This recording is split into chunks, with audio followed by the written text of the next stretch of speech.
Hello, everybody, and welcome back to this week's episode of Not a Sex Therapist. It's nice to see you guys. Today, our topic is going to be welcome to the Fungeon. So, I actually didn't know what to do for topics this week, and I was thinking, and I sat here for like a day, and I was originally going to do porn. We're going to talk about porn, but that's a much bigger topic than I had the time to go into, because so much has been going on this week. I was like, oh shit, I got to do my episode, and then I totally forgot. I totally spaced it, and when I went to sit down and do it, I didn't have enough research for porn, because let me tell you, the porn aspect of like sexuality is so much bigger than I could cover in a night. So I sat down and I really thought about it, and I watched one of my favorite shows. If you haven't heard of it, please go watch it. It's very sex positive.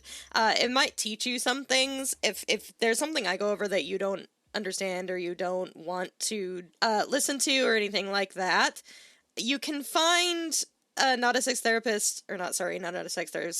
Build a Sex Room on Netflix. It's really, really good. I highly recommend that show. It is my dream to one day bring Melanie onto this podcast, because she is great. She's like the sexy fairy godmother, and I love that. And I want to be like her when I grow up. I don't know if that's a bad thing, but it is one of the things of all time. But that is not relevant right now. What is relevant right now? We're going to talk about, well, maybe it is. We're going to talk about how to build your own space for sexual encounters. Now, I know that the first thought that when we talk about this, everybody's brain goes to like, oh, it's just sex dungeon. It's all got chains and whips and cuffs and bed and all that good stuff. And they can, but they don't have to, right? And that's what we're going to talk about today, because I have so much I could go on about this, in particular, this topic, because I'm so excited. I am so excited to share this topic with you guys. There's a lot that can go into this, and a lot that I really enjoy yapping about when it comes to this type of thing in particular. So we have a lot. There's a lot to go into, and there's a lot to start talking about. I have a list of topics and stuff. I don't know if I'm going to get over them all in one setting. But you guys submitted a lot more questions, which I really, really appreciate. So we're going to go over some of those at the end, as we always do. If you are new here and you don't know who I am, my name is Neon. I am a changeling variety VTuber. I do a bunch of different things. I make a bunch of different art. I make adult content, all that good stuff. I'm not a licensed professional. Need to get that out of the way, just to make sure everybody knows. I'm just on the internet. I'm just yapping away. I do my best to educate, but I'm not licensed in any way to do so. I hope you guys enjoy hanging out with me this week. Enjoy spending your time on the podcast listening to me. Thank you guys again for making the podcast such a success. Like, I know that it's not a lot for, podcasts, but for me, for somebody who doesn't know how to advertise herself very well, we're doing really, really well, and your guys' questions are really nice, and they're really helpful to people. Like, I know that some people would look at these questions and be like, I can't believe that you're like this, or that you're asking these questions. And it's like, well, not everybody got cohesive sex ed, which is why we want to do this podcast, right? Because people ask questions all the time and they feel embarrassed about asking them, or like they would think like, oh, it's common sense, or they might get bullied for not knowing something. And that's like the opposite of what we want to put into the world. We want people to be able to ask those questions and learn, so that in the future there isn't any issues with understanding. We want this to be a safe space so that you know how to navigate things in the future. And next episode, we're also going to talk a lot about, I think, next episode I'm going to try to do the porn episode, but I don't know how that's going to work out yet, because that's going to take a lot of research, and I have a super busy week ahead of me, so we'll see. That's why I'm recording it today, and not my normal day. So, with all that intro stuff out of the way, let's get right into it. This is going to be a long one, and I'm probably going to go on several tangents, a lot about, like, what I like personally and stuff like that. So, let's get into it. So, a lot of you may be wondering, what is a Fungeon, or in some other places it might be called a sex room. If you've watched that show, How to Build a Sex Room on Netflix, then you already know. But if this term is unfamiliar to you, let me tell you what it means. A sex room, or I like to call it a Fungeon just because it's funny, is a place where you go to have sex or have an intimate time with your partner. It's a room that's built for sex, okay? And I don't want me saying that to come with the connotation of, I don't want me to say that to come with the connotation of, oh, so it's like, it's a horror room, basically. It's for people who bang all the time, and it's dirty and it's gross, because that is not the case. It's not it at all. There are so many different ways you can put together a quote-unquote sex room, and we're going to get into that in the future. But it doesn't have to just be a space for sex. It can also be a space for intimate time, connecting with your partner, being able to open conversation between your partner without having to feel judged or anything like that. And I feel like that's one of the things I would personally want my own room to be used for, is like, hey, I want to go to the room because I want to talk about some sexy stuff, but I don't want to feel judged, and I know that's our judgment-free zone. You could use it for that. You could use it for just like an escape against, like, away from every day-to-day life. Like, especially if you're a married couple and you don't get to have sex very often, or you have a kid or whatever, having a little hidden room for just your guys' self would be really, really nice, so that you guys have a place to go where the kid isn't allowed, or where, you know, nobody else can get into, and it's just for you guys. That is something that can be super helpful for your relationship, both sexually and just romantically as a whole. And that is the hope, I think, with a lot of people who want a sex room, people who want to build one or put one together, is like they want to put that intimacy together. And we'll go over a lot of things as time goes on through this episode, because again, I want to really hammer home that just because it's a quote unquote sex room, it does not necessarily mean that it's a dungeon. You can use it for intimacy. You can use it to just, you can have vanilla sex in a sex room. It doesn't have to be this, like, super dark, like, just not damp, but like this red, like, I know a lot of people, the example they think of when I talk about this, it's gonna be like the Red Room from 50 Shades, just because that's a popular piece of media, and not all rooms are gonna be like that. Your room doesn't have to look anything like that. Your room can be the brightest room in your whole house, and that is totally okay. It's all about what you're comfortable with and what you enjoy and what you want to experience. I do want to hammer that home, that just because you're asking for a sex room does not necessarily mean that you're asking for a dungeon. You're not being a deviant or anything like that. It's just a space to be intimate with your partner in a lot of cases. I mean, you could be poly and you could have a room that's for one partner, two partners, every partner, or you could be single and just have a room that's more catered to just your taste, that encourages you to enjoy sex and intimacy with others and bring, you know, whoever you decide to sleep with in that room too.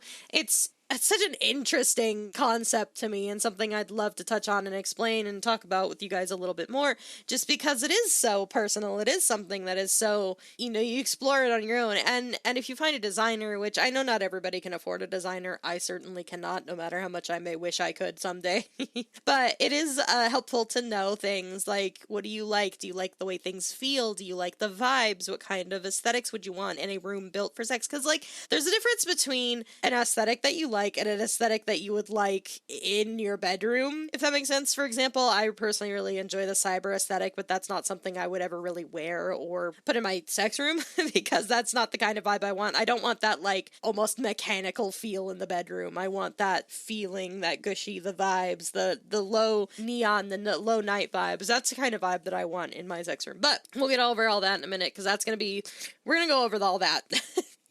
This is going to be an episode where I go and I break down a lot of things, but that's going to be the forefront of it. And so I want to start with different furnitures or different things that you could put in your room, or even just furnitures that you can buy on your own, that you might enjoy or that you might think of in order to, you know, even just to enjoy regular vanilla sex life. There is one in particular that comes up. I was going to save this until later on, but the tantric chair is one that is built in a way, it kind of looks like, I don't know how to describe it. It's a chair that's got two humps on it. If you look it up, you'll see what I'm talking about.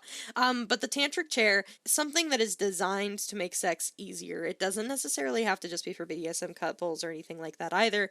It is something that is designed for, imagine if you have a height difference, like you're super short and your partner's super tall, or vice versa. The chair is designed in a way that's supposed to make it a lot easier for couples to have the sex. It's a lot easier than having it on the couch, bending over the bed, because it follows curves that your body can naturally fall into, and your partner can engage with you in. And it's super convenient, super nice to have if that's the kind of activity that you want to do with your partner. It's something that I have found is super helpful, even if you like to do your normal positions. Like, for example, say that you enjoy just doing the cowgirl with the girl on top, and you want to lay on your back and you want to be able to look at her. Like, when you're laying on your back in cowgirl and it's just you're flat on your back, maybe you have a pillow under your neck or something like that. I don't know about you, but I know for me, it's hard to keep my head up and stare straight at whoever is on top. So if you are somebody who struggles with the height difference or anything like that, I highly recommend you look into one. Even if you don't, it's just a super nice piece of furniture to have. And even if you just put it in your bedroom, I think it's super good to have for sex. You can bend over it with relative ease. The two sides, one is lifted higher than the other, so it makes it a lot easier, regardless of how tall you are, to bend over. If you're anything like me, bending over a bed or bending over a couch, the couch is just too high for where my hips are, and so I'm usually in a lot of pain when I bend over. And so having something that would be more suited to my height, it would be better to have something like that. If you don't have a tantric chair or anything like that, you could invest in like a wedge pillow or something like that, but it's not going to be very easy to stand over it. It's just a piece of furniture that I think everybody should have, even if they're not into BDSM. So there's something else. I know I mentioned it a little bit before when I was talking about like the intro to a sex room and how it can be used. So when it comes to a sex room, something I want to really hammer home is it doesn't have to have a sex vibe. Okay, it can if you want to, if that's something that excites you and arouses you like it does for me, it can, but it doesn't have to, right? Something that I find is very common in a lot of sex rooms is something that's carpet, not carpet and that like it's like flat out carpeted, because you don't want carpet in a sex room. Depending on what you're into, that's not a good idea. Carpet, so you could use a rug, that's what I'm thinking of. So you can use a rug for like the feeling, like if you want to feel the room, if you want to feel like the soft on your skin, or if you want like even a bed that, I feel like if you're gonna get a room for intimacy, that is one of the few times that you have an excuse to invest in something a little bit gaudy, I guess, for your bed, like velvet sheets or silk sheets or something like that. If you're focused on like the feeling, you want to feel it, I think that having something a little bit more I say gaudy, but I think more just luxury is not something bad to have in your sex room. Right? Because if you want to feel those feelings, it can only enhance your experience. Like, don't get me wrong, there's definitely times where you're feeling it and you're like, oh, that might be nice during sex, and then you feel it during sex and you're like, ugh. One of the best examples I can give is, you know those like super long, fluffy, like rugs or blankets or anything like that? When I touch them like on a normal everyday basis, I'm like, oh, it's so soft. But then when you're having sex, it's like, it just gets sweaty and not super comfortable to lay on. So there's different things that you can do with like different feelings. You can have wallpaper that's like trees, or like you can have, I think the one that they used in the show was wallpaper that had like silhouettes of naked women on them. Is another good example of like your sex room could be whatever you want. It'll be classy. Like, it doesn't have to be super gaudy, doesn't have to be super whatever. It can be as in your face or as subtle as you want it to be, right? You can have an outdoor themed room. You can have a what's the word I'm thinking of? You could have like a patio themed room, or something bright and something lit and something that's not so dark and dingy as you would think when you think of like a sex room or a dungeon. Just something that you walk into, and maybe if you're into exhibitionism or something like that, you could have like a big window, or even if you don't, you could have them put windows like up in the top. And this is of course like with the expectation that you can afford like all of the remodeling and stuff that goes into it. We're going to go into a little bit like just furniture, things that you can do if you can't afford to like completely remodel or anything like that. We're going to go into all of that. But this is just like examples of things you could do. You could have, if you are somehow lucky enough to have a hot tub in your backyard, you could connect that to your sex room. Or you could have, even one of the ones that I've seen too is like not an outdoor one, but one that leads to the outdoors, and it has like almost a hedge outside to like cover you from the world. And so it's something that's just like you can really consider and throw out there like the feelings and the vibes that you want. So, like I said, we'll go into how we do all of the stuff on a budget, but this is just some general examples of things you can find. I find that finding things that are visually aroused for me, and this is for me specifically because again, it depends on the person, right? Some of you may be more sense based, like you like certain smells that make you think of like, oh, that's a nice smell, I really enjoy that, or an erotic scent, or maybe something that you see or something that you feel, which is why I focus a lot on like the feeling thing, because some people enjoy the feeling of like leather. I personally really enjoy the feeling of leather, so leather is something I would definitely want in that room. Or like for me, I want to see a lot of like visual images. Like I know I've talked about it a couple times in the past that I am super big into the BDSM community, and that that area of enjoyment. And so for me, seeing like straps, seeing cuffs, seeing kneeling, seeing like pictures like that on the wall is something that's very appealing. So for me, I might want, like, I may not want a super, super dark room, but I do want those pictures hanging up on the wall because it gets me going, it gets me excited. It already makes me feel more in my body than when I was outside of the room. And that's one of those things. This is kind of why I want to touch on like affordability stuff. So there are certain things that you can do, and because this isn't like cheap ways to have BDSM, we'll do an episode on that later. I think I'll do something like that, like substitutions. But for now, I'll just focus on stuff to put in your room. So if you are looking for something that's relatively cheaper, if you just want your bedroom to be your room for now, because you don't have the extra room, you can't afford it. I'm not trying to make you feel bad because like, oh, I can't afford it, or this is something I would like to do, or whatever. Because I want to make it very clear that just because the only room you have is your bedroom, it doesn't have to be a totally intimate space. You don't have to completely redo it or anything like that. But subtlety works too. And depending on the type of person you are, subtlety actually might function best. I know for me, having somebody in a room where I have had sex or whatever like that, I don't necessarily want them to know that I've had sex in that room. But the concept of them walking in and like little details here and there that kind of might make them raise their brow is something that I don't mind so much. So things you can consider if you don't want to completely redo your whole room, or you're trying very hard to just find a way to cram all of your things or everything that you want into your bedroom. Try to find things that you personally enjoy, things that like smells, like candles that you enjoy, or images that you enjoy, or even like I said, going back to that feeling. And then obviously you can buy sex toys. Like sex toys are going to be like a number, like a truly obvious way to establish this as one of your rooms. I mean, obviously you can put it away when you're not using it, but I find that especially if your sex life is struggling with your partner, it is a good idea to have something out. But again, depending on if you have guests over or whatever, that might not work so much for you. But I highly recommend having something out just so that you and your partner know that this is like an intimate space. I don't know that I subscribe to a no phones rule in the bedroom, but I do subscribe to a no phones rule in the sex room. And so that just means that if you end up doing something like this with your partner, if you want to have a dedicated space for your intimacy and for your sexy time, I think it's very important that you're focusing on your partner and how they're feeling and how you're feeling and being in your body.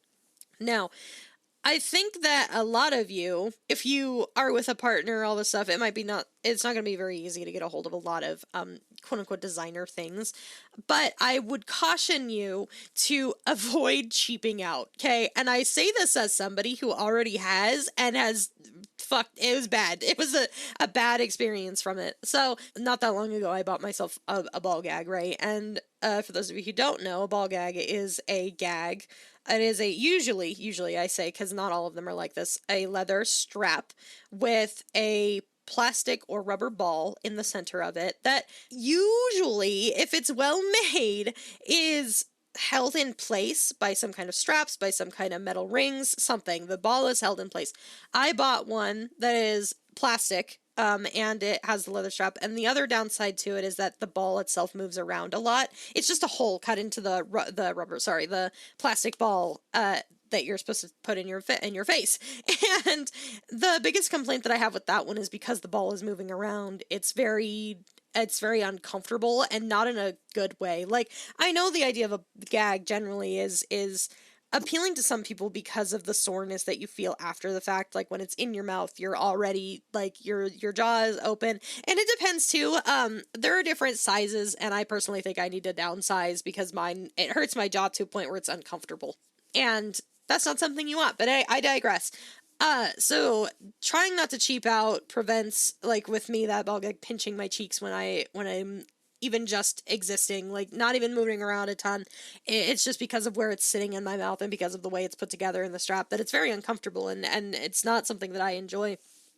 So if you are going to purchase any kind of sex toys, don't cheap out. I know that sex toys are like hella expensive anyway. They always are. It's because it's a very taboo market. And so they make a lot of money because they're kind of, depending on the manufacturer, they're kind of the only ones who do what they do. For example, one of the ones, I think it's Lovense. Lovense is the one that focuses a lot on like long distance couples and stuff like that. They are so expensive, because Lovense is one of the ones that is very niche. It is very niche. It is tailored to, and it doesn't have to be, but it is tailored towards long distance couples.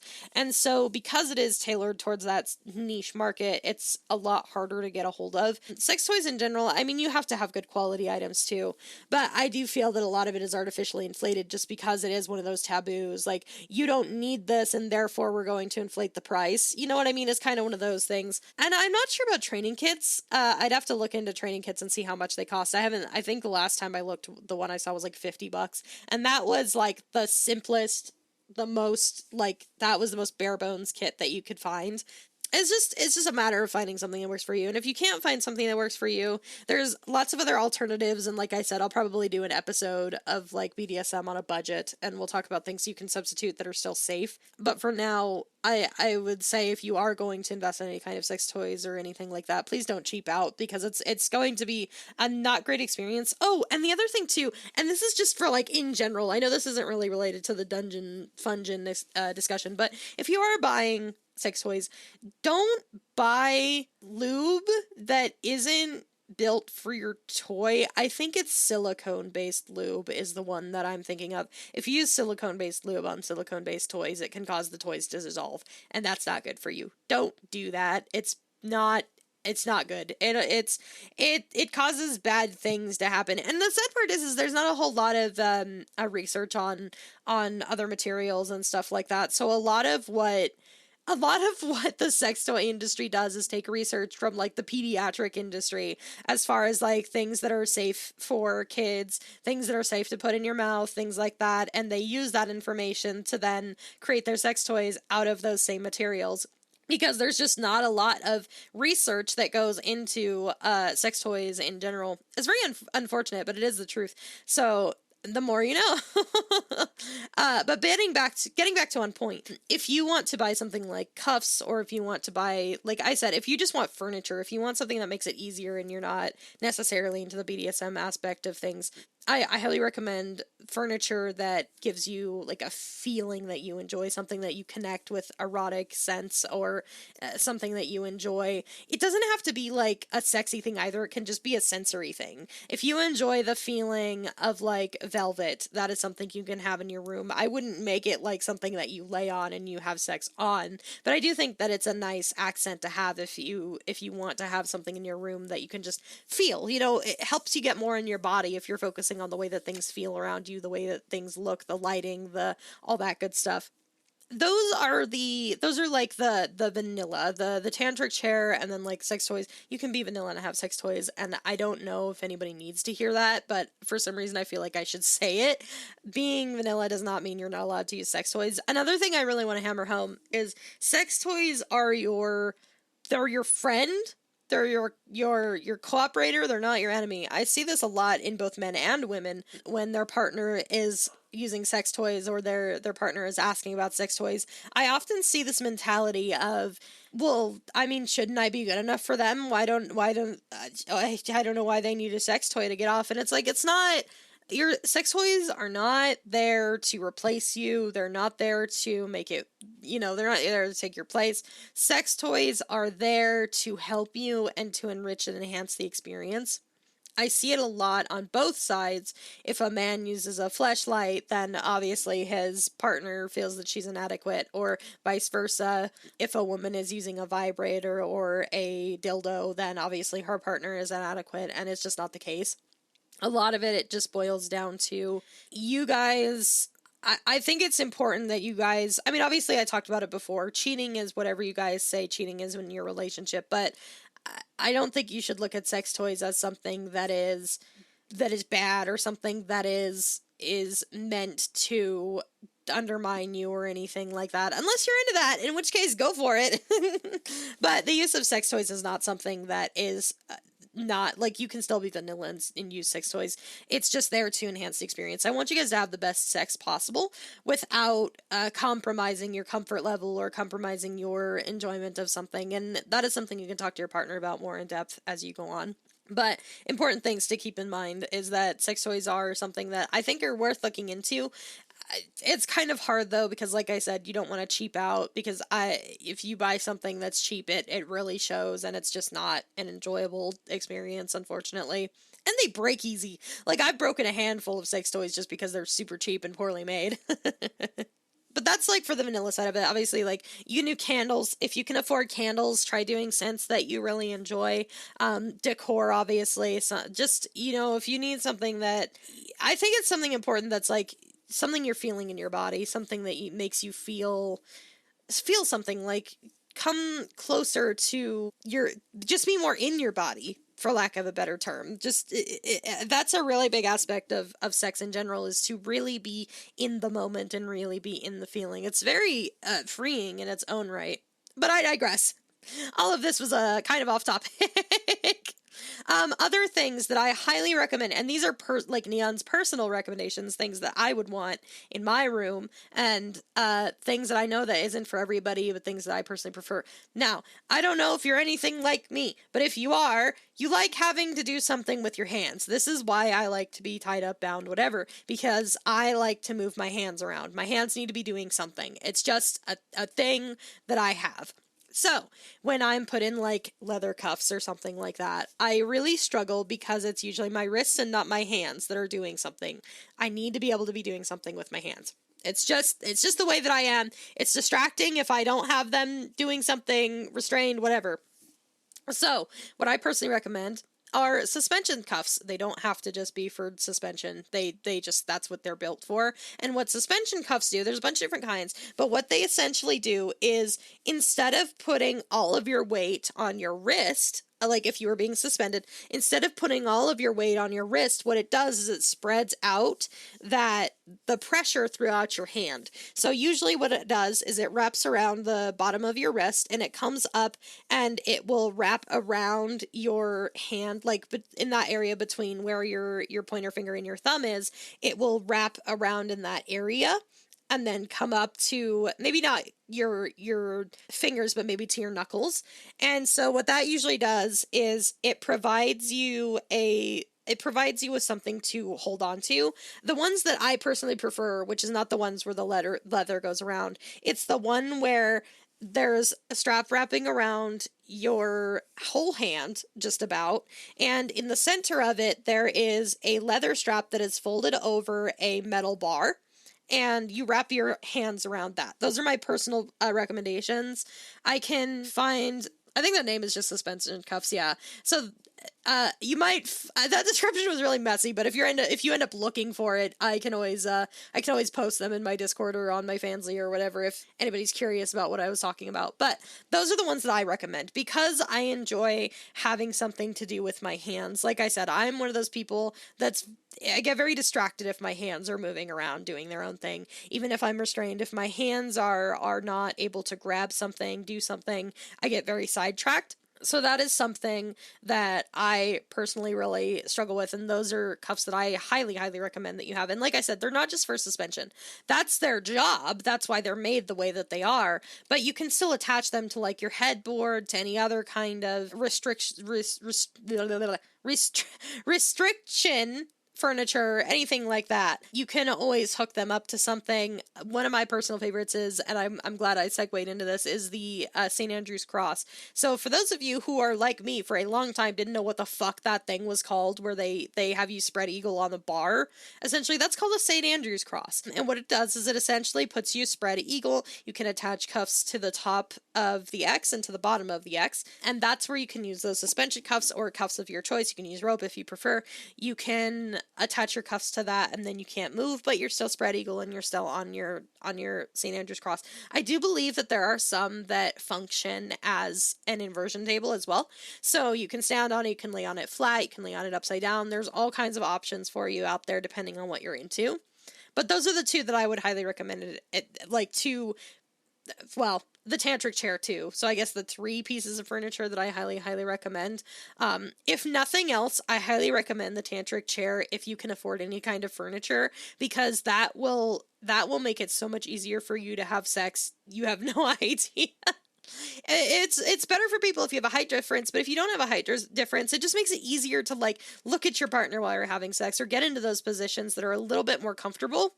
I don't know about you guys, but I got fucking grandma knees, and so instead of having to sit on a bed with my knees out and my legs underneath me, having something where I can just straddle my partner and have my legs hanging off to the side would be so much more comfortable and less harsh on my knees and my hips, just because, like I said, I got grandma bones, okay?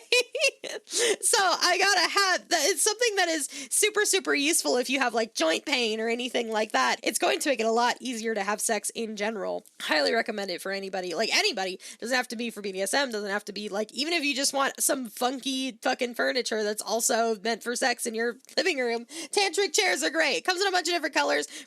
They're probably hella expensive. I never actually looked at the price point. I think I did once upon a time. They were like $500 or something. You know what? Let's look. Tantra chair. Sorry, it's either or. You can look up tantra or tantric. Yes, it comes in a bunch of different colors. Oh my god, it's so expensive. 1.4K. So if you have that kind of money laying around, I highly recommend it. But it is very, very helpful for sex. I highly recommend it if it is something that you enjoy. Super expensive, but in my opinion, totally worth it.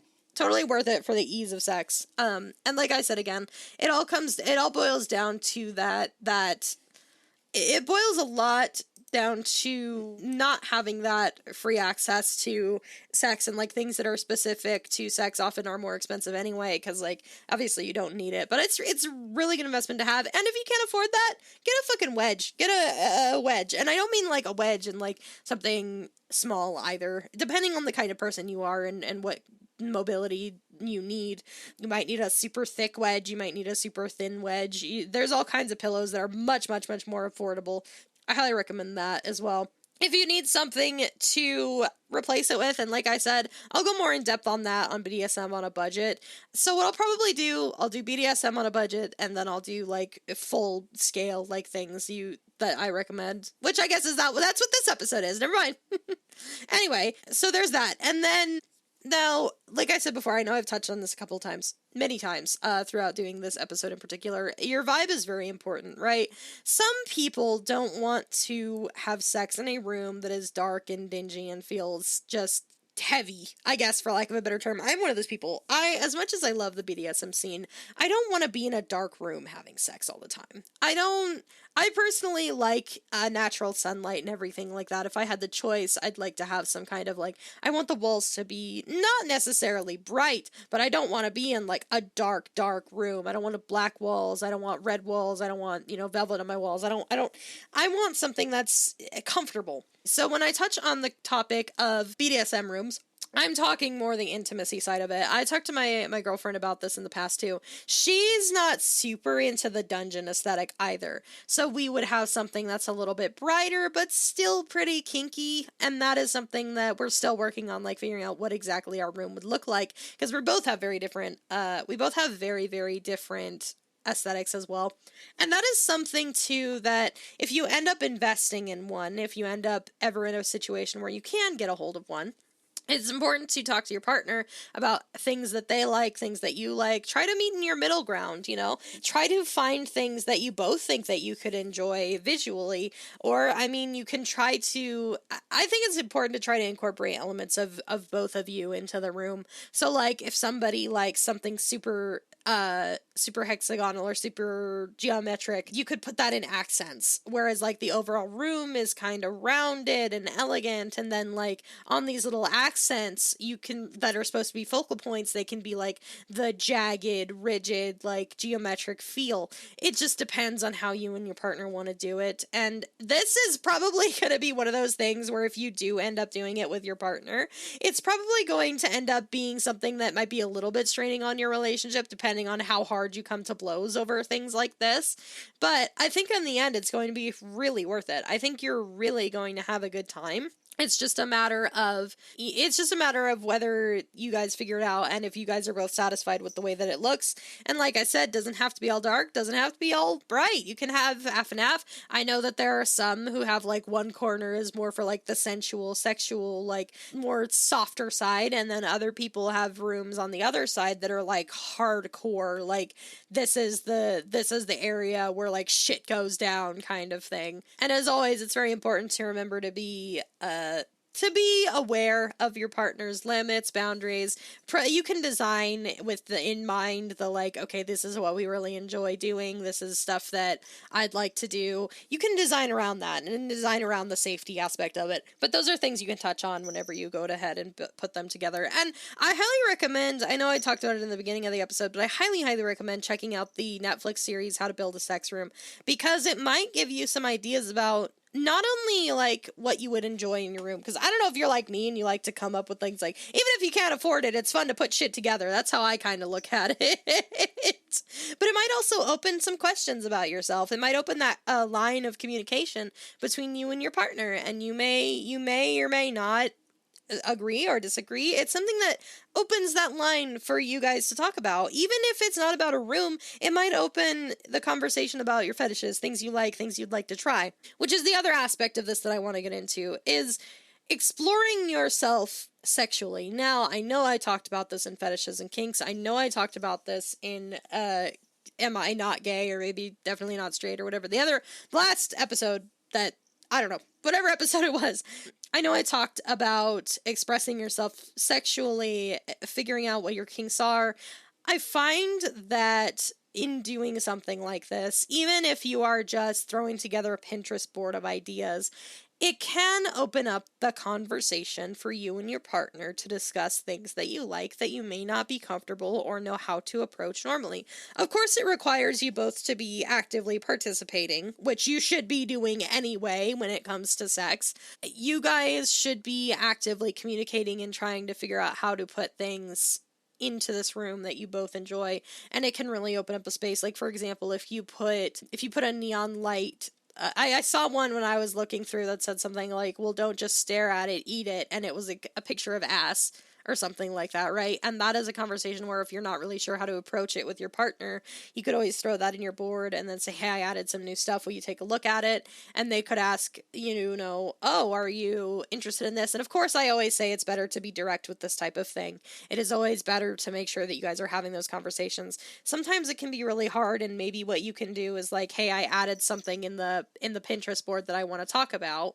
Do you mind like looking at it, and then we can discuss. But those are things that it could potentially open the room for you, even just looking at things, looking at different furnitures, looking at what, different toys and things that are used for. And if you find stuff that's not for you, that's okay and expected. Not everything is for everybody, and I want to make that very, very clear, that just because you or your partner like something does not necessarily mean that they'll be okay with it. And that is something you can discuss, you can talk about if you guys are comfortable exploring that, if you're comfortable making a relatively big purchase, because some things there are, like, you can't cheap out on for sure. People who like sounding or medical type play, those are things that you for sure should never ever cheap out on, because you never know what kind of things could come with that. So there are some things that you can't really cheap out on. Look into some alternatives. If you want me to look into some alternatives for you, feel free to submit it to the link in the podcast or whatever, and I'll look into it for you and come back with answers. So just things to keep in mind. But it is a good way to interact with your partner and open up those doors to communication, open up those doors to how you'd go about talking about those things with your partner, experimenting. If you enjoy, maybe not necessarily rope, like in the sense of feeling, but you like the look of it, maybe you could talk to your partner about incorporating that into your play or into your room, or because you can have rope that is decorative that also you end up using for playtime. It's form and function in one little package. And so, like I said, when you're talking about this sex room or your hypothetical sex room, which is what I like to talk about because I like to fantasize about having money. It's fun questions that you can ask, like, oh, how do you feel about having like a big shower in our room? Like, do you want shower sex? How do you feel about having the chair? How do you feel about having a spanking bench? How do you feel about having anything like that is something that can really open up those channels of communication with your partner. If you want to be on like a hard floor or if you want to be on a softer floor, like all of those things are things that you can talk about, things you can experiment with and go further into. And I'm sure there's some people out there who really enjoy like medical style sex rooms too, just because that's their kink and that's what they're into. And those are conversations you can have with your partner and really open up like, okay, well, I told you things that I wanted to see in the room and that I'm really excited to see. Is there anything you want to see? And you can try to work it out together and find pieces that you both agree with and you both enjoy and can experience together in this room. My final thoughts, what I would really try to hammer home for you guys is even if you can't afford a full renovation, because I get it, that is like a rich fuck kind of activity right now. It is important still to open up those conversations. If you want a room that you can focus on your intimacy in, you can try the bedroom. Try taking little bits and pieces. Try buying little wedge pillows. Try buying little candles that you enjoy. Try buying little sex toys that you enjoy. And try not to be so ashamed of what those things do. And of course, like I said, if you have guests over or whatever, it's probably a good idea to put the stuff away. But to have that stuff just open in the bedroom, I don't think is a bad thing. I think it's a true indicator of this space is open, and it's for me and my partner, and it's for us to enjoy. You can even look into maybe doing like a boudoir photo shoot and having prints done. You can look into just buying artwork and putting it on your walls. They have some cheap stuff that you can find. Stuff that really makes you feel into your body and into your things that really make you feel into the experience and into your body and the intimacy that you're sharing. So those are things to keep in mind, and you don't have to do BDSM on a budget as possible.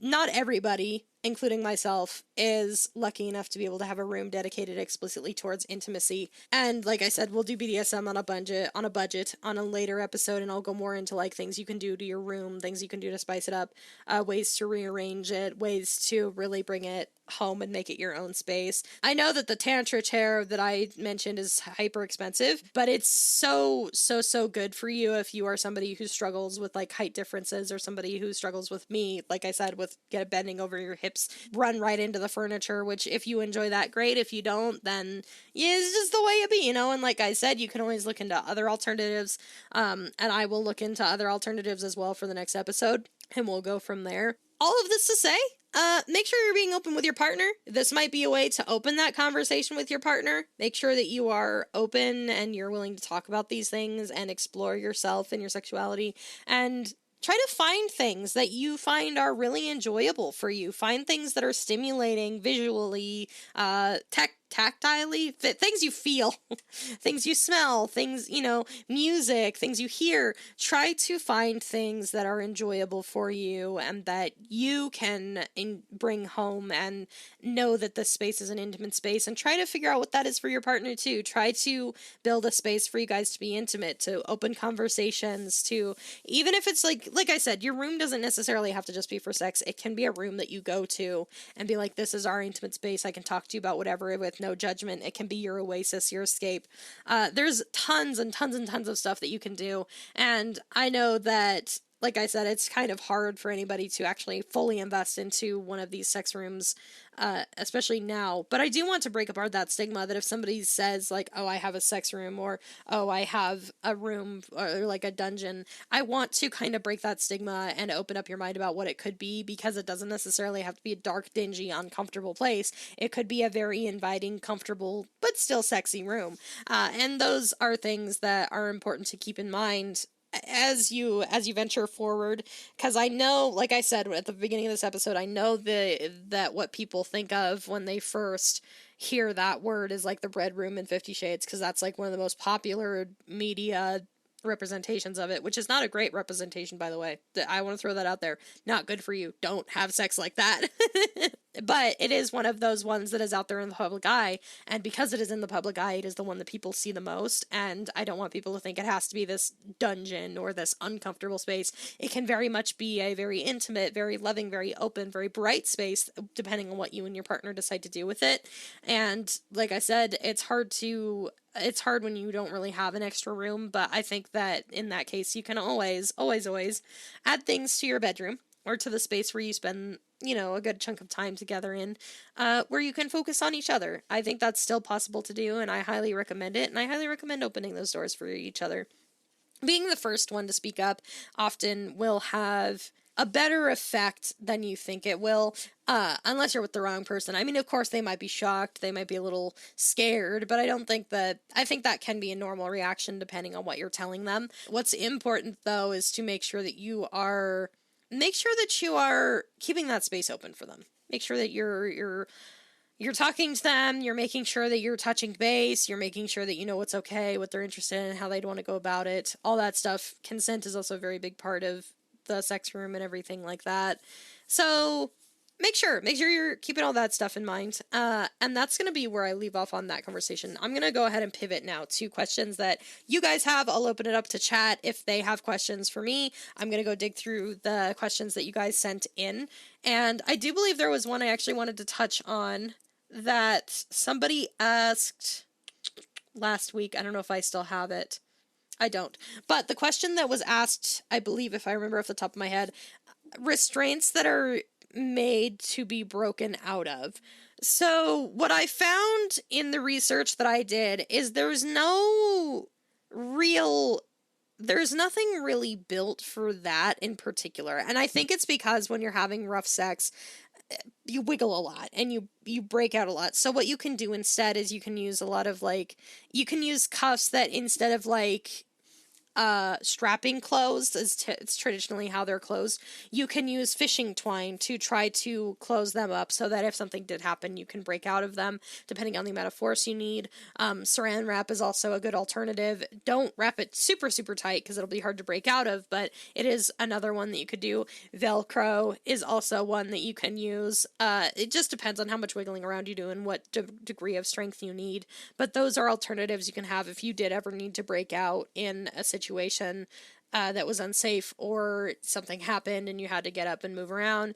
That's always stuff that you can do. But as far as I saw, and I didn't get a chance to super, super deep look into it, but on my little jaunt of research, what I did find was a lot of just don't use actual restraints. Pretty much use things that you could break out of. Another thing I want to mention or touch on is that if you use rope, make sure you're using a rope that's soft on the skin, especially if you're doing a lot of wiggling out of your restraints or don't be too tight, obviously, but rope in particular, if you're wiggling around a lot, can cause a lot of not good marks on your skin. It can hurt you. It can cause a lot of problems. So make sure you're keeping that kind of stuff in mind depending on the play you're doing. I personally am a big fan of softer rope, but some people really like the coarse, rough, just uncomfortable rope, because that's what they're into, that's what they enjoy. So keep that in mind whenever you're discussing restriction with your partner. If it's rope, cuffs, whatever, make sure that they're comfortable too. I like to be restrained, but I don't necessarily like to be uncomfortable. My skin is very, very sensitive, so we have to keep in mind those sensitivities whenever we do any kind of restraint play, just because if we don't, I end up with my skin gets flaky and rashy and gross because my skin is very sensitive to different things. So we have to keep that in mind. Usually things like handcuffs, if they're made of steel, are totally fine. Leather is usually okay, but if you have something that's a strange material or whatever, latex, some people are allergic to latex, keep that kind of stuff in mind. It's just one of those things where different people have different needs, and it's important to keep that kind of stuff in mind. But like I said, when it comes to safety, using rope as something that you want to be able to wiggle out of, depending on your rope, it might not be a good idea. Don't tie it too tight, all that good stuff. Generally, good rules to have. Let's touch on this one. I do want to answer this one. So, The question is, you've touched on vaginal expansion kits before. Are there similar ones for anal or for suppressing a gag reflex? If so, do you know any good brands or flags to look out for? So, this is a really good one, because as far as your gag reflex goes, the only thing that I have found as far as that is to just really practice it, unfortunately, because it's something that for me, I know it takes a lot of concentration. I've heard the trick where you like you hold your thumb under your hand and you really squeeze and it turns off your gag reflex. I tried it before, it doesn't work for me. So, unless I'm doing it wrong, which is entirely possible, but that is something that I think you just have to work up to. Something like your hand or something that has a flared base. In both cases, anal and with your gag reflex are very good things to have, because the last thing that you want is to be training your gag reflex and to lose something down your throat and be choking to death on a dildo. So make sure that whatever you have is something that can't slip super easy into your throat. I don't know if there are any kits for that. I'm going to look right now. So yes, to answer your question, after doing some research, yes, there are. It doesn't look like it's a deep throat kit or a gag reflex kit, but it can be used that way. What it essentially is kind of just I don't know that I would trust having this down my throat, just because it doesn't have anything that would prevent me from choking on it. So I'm not super, super comfortable with it. So, that's another really good way to do it. So here's another one that I see people do a lot, is if you're using your toothbrush or whatever, start pushing further and further back into your mouth. Do it in little increments at a time. Do it until you're uncomfortable, and start trying to like get on that edge of when you're about to gag. Don't go any further. Just make sure you're focusing on not gagging in that first little area. And then again, like with any other kind of training kit, wait until you're comfortable. You can do it without gagging at that range, and then go a little further back, like when you're brushing your teeth. Don't fucking shove it down your throat. Please don't do that. Just, because some people have a more sensitive gag reflex. Some of it is just at the back of your tongue. Some of it's further down your throat. When you start getting into the throat area, I would recommend starting to use an actual sex toy. Actually using something like maybe a thinner dildo, or something that you would have back there on average, and then start training on that. It's just a matter of, I don't see any kits or anything like that, and I don't feel safe telling you to stick the first thing that comes up when you look up gag reflex training kit. I'm not comfortable telling you to buy that, because I'm afraid you'll choke on it. I would choke on it, knowing myself. So I would say just work on like what you have with your tools. If you have a partner that wants to work with you on your deep throating your gag reflex, do your best to kind of guide them, and like, this is all I can handle right now. Kind of try to sit with it, wait until your gag reflex calms down, and then have them move a little further back. You can do some dirty talk if that helps you, keeps them in the mood, all that good stuff. It's just a matter of being able to sit down and like really work on it. And for me, I find it takes a lot of concentration. So just having that initial, like, first you put like a finger on your tongue to where you would normally gag, and then holding it there and waiting until, the feeling fades, or doing, like I said, with the toothbrush is a really good way to do it, because you have to do it for an extended period of time, but you don't have to really linger there. There's not a whole lot as far as I'm seeing right now, and like I said, I'll look more in depth in this on my next episode to answer your question more thoroughly. But what I would recommend is just trying to do like everyday things like brushing your teeth, trying to test how far you can go with that, and then once you're comfortable with going as far as you can that way, then move a little bit further and further and further until you inch closer into that, like, you're in the throat area.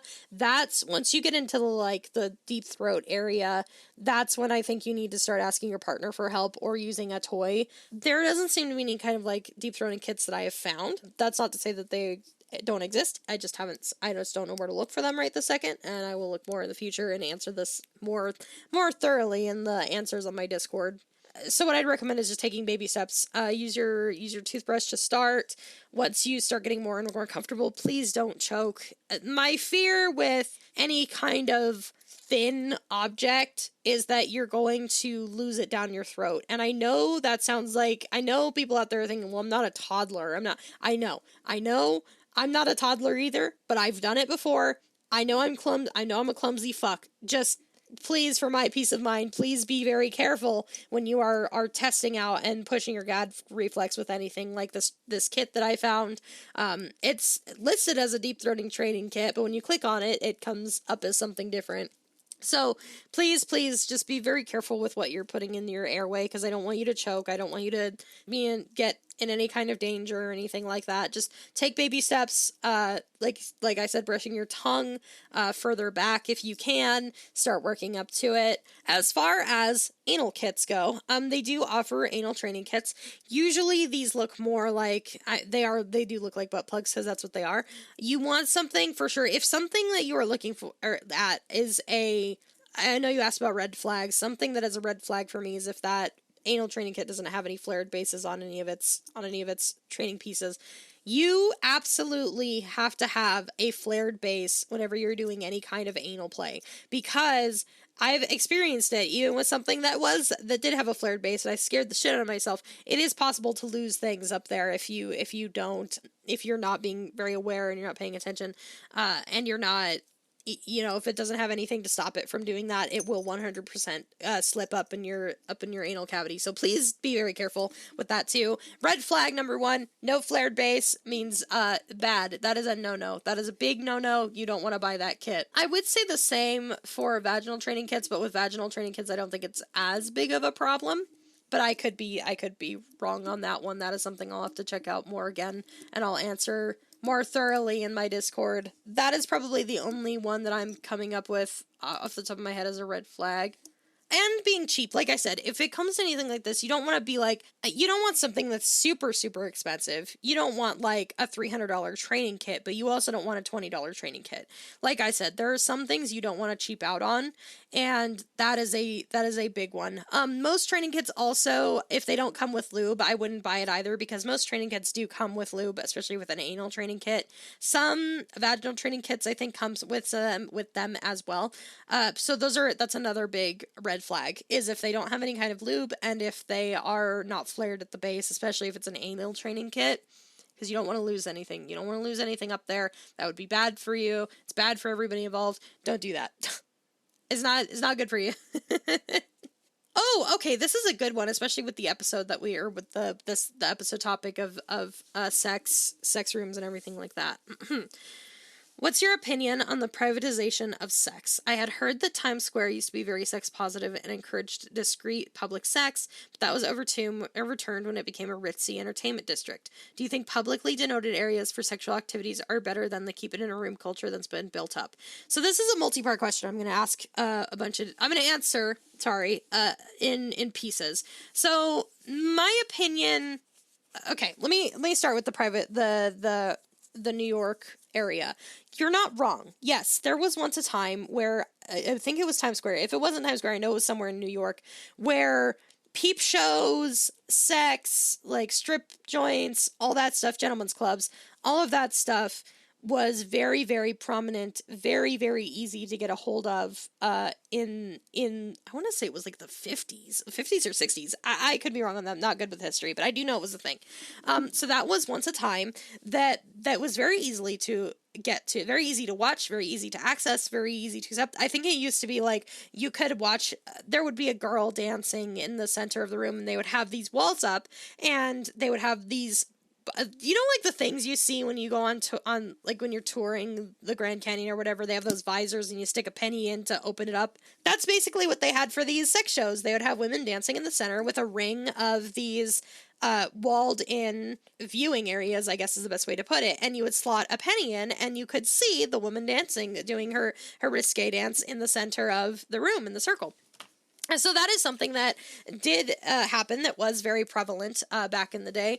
It has been overturned, and yes, I don't know why exactly it stopped. I do know it was a thing, but I don't remember. I remember learning about it. I don't remember what it was said, but it did get overturned. It did end up being more of a like ritzy entertainment district. I think there are still gentlemen's clubs and stuff like that there today, but I don't think there are as many, if I remember correctly. So with that being said, my opinion on the privatization of sex. So this is a complex question. And I say this because even if you are consenting, even if the two people involved are consenting, let's say you're having sex out in the forest, just as an example. Some people like outdoor sex, totally fine. Just as an example, if you two are consenting and you are having sex in that forest and you happen to be somewhere where somebody else walks in on you, then I think it starts to kind of blur that line a little bit, because even if you are just watching, you want whoever's watching and involved to be consenting. If somebody happens upon you and you are in the middle of having sex and they were not consenting to this, they didn't want any part of this, then it starts to draw that line a little bit. So, in the answering to your last question, publicly denoted areas for sexual activities, I do think that it's better to have an area that is specifically designed for people to have sex. I do, however, think that those places in particular should have a lot of regulations in place. So you don't want some place that's going to be nasty or dirty. You don't want people taking advantage of each other just because they're in that area. You don't want people underage to be in that area. So I think that it would be a good way to do something. It would be good to do something like that, but I do think it has to come with restrictions, because I am of the mind that if you want to go out and you want to have sex in a quote unquote public place, you should be able to do it as long as everybody who's involved is consenting, as long as everybody who's there knows and is okay with being there and seeing it happen. Now, in this public denoted sex area that we're hypothetically talking about, you could have an area for people who just want to watch or just kind of walking by, don't mind it at all. They consented, they're allowed to go in. I think that is something that you could do. I think it would really help a lot of people explore their sexuality and who they are as people, and like exploring those kinks that they may not be able to otherwise, like exhibitionism, voyeurism, all that good stuff.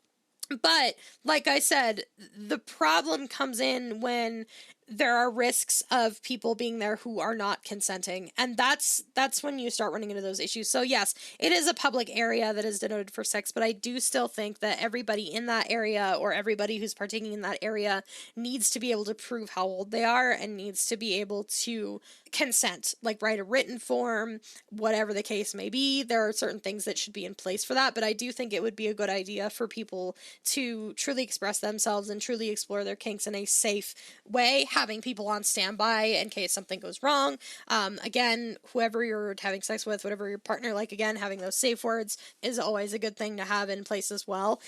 I know that there are places that are like sex clubs. I don't know what they're called off the top of my head, but I know that there are like conferences and stuff held where it's just a bunch of people. I know it's common in the BDSM community. I know even in like, I don't know if it's vanilla at that point anymore, but I know orgies are a thing too. Like, I know that they have events that they organize where a bunch of people are getting together and having sex or enjoying the sex or whatever the case may be. And so that is something that I think could substitute for that. I think that is what it is. I think that it comes with, you obviously have to pay to get in. So you have to prove how old you are and pay to get in. So in a sense, I suppose those things already exist. I think you just have to look in the right place. I don't think that... I think it's... How do I put this? I think it's a good thing to have for specific kinks. Like, if you like having sex in the woods, like the example that I brought up earlier, I think having a designated area for that is probably better than to just go out and do it, because you don't, like I said, you don't want somebody walking in and not consenting and seeing something that they don't want to see or that they were not prepared to see on their hike or whatever. So yes, I think that is something that should be implemented. I do think it should be heavily regulated, but I don't think it's a bad thing. And I know there is some degree where that already exists. You just have to find the right place, the right people, and you'll find an area to do that in. That's my final thoughts. Yes, I think it would be a good thing. I think it should be highly regulated, and it kind of already exists in certain spaces. You just have to look for it. Those are my 3 takeaways from that to answer that question.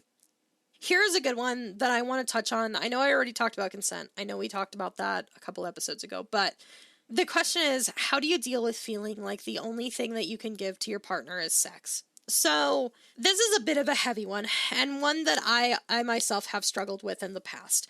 This is something that boils down to a couple of things, right? It boils down to and I don't want to say for sure, because again, I'm not licensed. I don't know your situation very well. I'm not a therapist or anything like that. I'm not a professional. But here's what I had to guess based on my own experience. What I gather when I read this is that the feeling that you have is that you don't offer enough to your partner in any way other than sexual. Whether or not that's true, we'll touch on in a second. But that is the mentality that it sounds like you might be struggling with. It sounds like you might have that feeling of, I'm only doing something for my partner when I'm giving them my body. And I want to talk about this because it is something that I myself have struggled with for a very, very long time. I personally really enjoy being sexy and out there and exhibitionist with myself, but a lot of that is because it's not necessarily for me. It's because I like being the center of attention, and I like being told that I like the attention is what it boils down to. I like other people feeling good because I'm making them feel good. And so for me, it is taking a lot for me to move out of that mindset. I know in the past with my partners, I've had that mindset of like, I'm only offering you sex. That's the only thing I'm good for. And it's not a healthy mentality, and it reflects how you view yourself a lot. Well, I'm not going to say every time, but a lot of the time it reflects how you view yourself more so than how your partner views you. If you are feeling in the relationship that the only time you're giving is when you're having sex, then I encourage you to have a sit down with your partner and talk to them about, this is something I'm very self-conscious about. Could you maybe give me some reassurance? Could we maybe talk out our relationship and where we're standing? Because if it is a situation where they're only giving you the affection you ask for during sex, then there's a deeper issue that needs to be talked about. If it is an issue of, I feel loved for the most part, I just occasionally feel like the only thing I have to give, or the only thing I'm giving of value, is sex, then it might be a different issue. There are issues that come from two different problems, right? Like if it was, for example, person A was only giving you the affection whenever you wanted the sex, that to me feels like, okay, that is straight up just the sex. They need to have a conversation about what they're expecting out of the relationship, why they're not giving what they need to be giving, all that good stuff. But if it's a mostly healthy relationship where you guys are loving and you enjoy each other's company and all this other stuff, but you kind of have this deep-rooted feeling of like, I'm not good enough, all I can give you is my body, I'm not doing enough, then it's another issue. It's an issue deeper in you that you need to figure out, and also talk to your partner. Like in both of these situations, it's good to sit down and talk to your partner and engage and say, this is how I feel. I don't know if it's how you feel. I don't know if it reflects your views, but this is how I'm feeling about it. And having that conversation with them, make sure you open up that space to be like, hey, this is something that's really important. This is something I need to talk about. This is an issue I've been running into.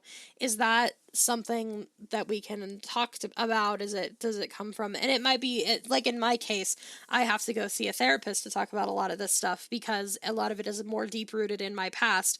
It's less to do with what my partner does and more with the things I've experienced as I grew up. And so, that being said, those conversations may not go away, or that feeling may not go away unless you're treating a bigger, deeper issue, and that's something that your partner can only do so much for. What your partner can do is do their best to remind you, that's not why I love you, that's not why I'm with you, I'm happy to be with you, we're fine, we're comfortable. But there is only so much that can do for you if your mentality is, I'm only good enough to give the sex. And I'm only saying this because I speak from experience.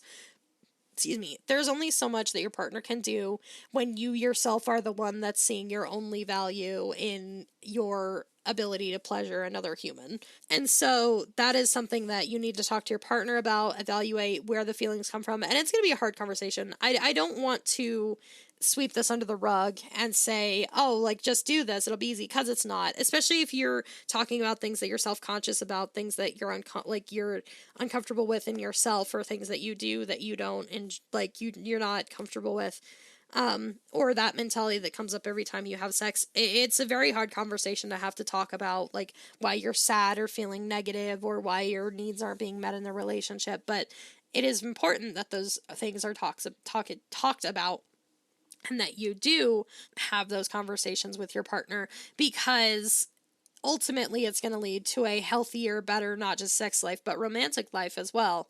you have to establish that your worth in this relationship is beyond what you can give the other person physically or even emotionally. Like you have to understand that you are your own person and that you can offer them like yourself. You can offer them your love, your time, your energy, all that good stuff. What you're giving in the relationship does not just boil down to the sex. And depending on which side this pressure is coming on from, if it's internal or external, it can really change and warp this dynamic for you. And if your partner isn't comfortable having this conversation with you, then as much as it sucks, it might be worth investing some time into thinking about whether this relationship is right for you. If your partner is making you feel as though the only thing you're good for is sex, then your relationship probably isn't in the best state right now, and you need to evaluate if this is something worth talking about or going to a counselor for, or just ending the relationship. And there's nothing wrong with either of any of those options. It's good for you to grow and heal, and with this type of mentality, it's very hurtful and it sucks and it's hard to go through, but it is important for healing that you work through those feelings and you establish what you're feeling and go from there, where it comes from. I know I've gotten into plenty of fights with my girlfriend because I felt my needs were being met, and after the fight calmed down, or later on after I had basically come down from like my emotional high, I was able to realize like this isn't her fault. It's me. It's my trauma acting up. I need to be more graceful in accepting it, all that good stuff. So they're hard conversations that you need to sit down and talk with yourself about and with your partner about, to make sure that you guys establish where you stand in the relationship. And it's hard too, because I know that especially with certain people, sometimes they will say one thing and then behave another. In my opinion, I've always believed that actions speak louder than words. I can apologize a million times for something, and I can truly be sorry, and the other person can know that, but unless I am willing to change the behavior or do my best to address the problem, then it's not going to matter in the end. So if you've had this conversation with them before, and you know, you're not getting any better or they're not getting any better, then you need to evaluate. Maybe a bigger step needs to be taken. Maybe I do need to go to therapy. Maybe it's not good for me to stay in this relationship. All those other things are things that you need to talk about and consider whenever you're having these really big, heavy conversations with your partner. And there's no shame in that. There's nothing wrong with it. It's just a matter of finding finding your sweet spot, I guess. Finding your footing, making sure that you know where you are in the relationship, reminding yourself, if you're anything like me, like I said, you kind of have to sit there and remind yourself that I'm a person too. If I said this about anybody else, I would be appalled at myself. You know what I mean? So hold yourself to the same standard that you hold other people is a good way to kind of try to break that mentality of that's all I have to offer. Is you are a human just like you're a partner, and it's very important to really hammer that home, especially if you have that mindset that it's not just about the sex and what you can offer them physically. And like I said, depending on where that pressure is coming from, externally or internally, it's very important to discuss that and talk about it with your partner and get that sorted out. And you have to find out where that boundary lies and what needs to be done next. But that would be my personal recommendation. And I want you to remember that that's not all you have to offer. In no world is that the only thing that you have to offer. You only feel that way because of something that you're saying in your internal speech or something that they have said to you in the past. That's the only reason you're feeling that way. So don't feel like you're stuck being like, I just don't want you to feel like that's the only value that you have, because you don't, and that's not the case. I think that happens a lot in relationships, especially if you were raised in a home where your role was kind of like you're gonna raise the kids, you're gonna have the kids. I see that a lot more in people like that, where your body was kind of, you were taught that your job as as a man is to produce children, as a woman is to have kids and raise kids. It goes both ways, and it is a stigma that needs to be broken both ways. So keep that in mind as you navigate that in the future, because it's not a healthy way to think. If you know, what steps should one take before venturing into anal penetration? I've heard some people say just lube in a toy, while others have said to clean it. To me, cleaning makes sense because of what it is, but I don't know. That is a totally valid question. It is always, always a good rule of thumb to clean your ass before you end up doing any kind of anal play, because there's a lot of bacteria, obviously, that's in your back door, things that can cause infections and stuff like that if you're not being hyper aware of it. So one of the steps I always recommend, and I always recommend this, especially if you're not, like, if you're with a new partner, you're with somebody that you've never had sex with before, or somebody that you've just had sex with once or twice, I always recommend a condom.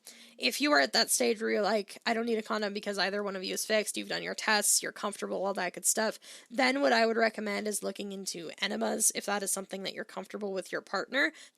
Make sure that you go to the bathroom before you start, and then wash it after, because you don't want to be having sex and then end up like having to use the restroom, or end up going on your partner when they're not prepared for it or ready for it. So my personal recommendation would be to go to the restroom before. If you're planning on doing a scene like that, make sure you go to the bathroom beforehand, make sure you empty out your colon, all that good stuff, and then hop in the shower and clean yourself the best you can. You don't want any like nastiness, you don't want any crusties, you don't want any of that anywhere around that area, especially if you're going to be having a partner inserting something inside of you. I would caution too, especially if you are a man inserting it into another's anal cavity. I highly recommend that the receiver really clean it out, because there's more risk of infection for you. It's different if you're using like a strap-on or a toy or whatever the case may be, because there's nothing to infect there. But if you have a penis and that's where you're going to be putting it, make sure that you want to make sure that the receiver is cleaning well enough that you're comfortable doing it. Try to be as clean as possible. If that, like, it's just something that I think is a good rule of thumb in general. Whenever you're having sex, same thing with like your vag and your penis and all that good stuff. Make sure you're cleaning it. Make sure you don't have any nastiness. You're not going to be spreading any infection, all that good stuff. Generally a good rule of thumb to be clean in general. That's what I would say for that in particular. It's probably best to go to the restroom beforehand, make sure your colon is empty, and then wash yourself to the best of your ability. I don't know that you should go super deep up inside of your anal cavity. That is something I'm not entirely versed in, and I can do more research on in the future. I might end up doing an episode about anal in general, because we have a lot of questions about that have popped up, so I might cover that more in depth on that episode.